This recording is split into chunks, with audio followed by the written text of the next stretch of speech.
இப்போ நம்ம வந்து சல்ஃபியூரிக் ஆசிடும் பொட்டாசியம் பெர்மாங்கனேட்டும் சேர்ந்து வினை புரிஞ்சு எப்படி ஆக்சிஜன் வெளியேறுதுன்னு பார்க்க போகிறோம்.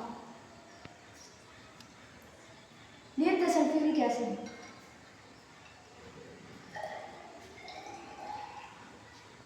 பொட்டாசியம் பெர்மாங்கனேட்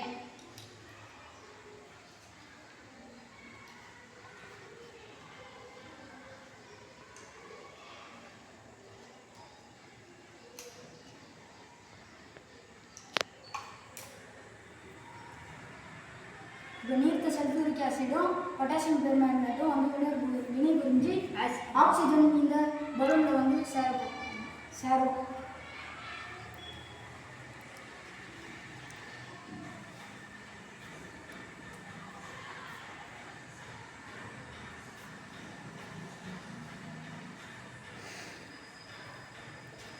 இப்போ வந்து கொஞ்சமாக ஆக்சிஜன் இதில் வந்து சேர்ந்துருக்கு.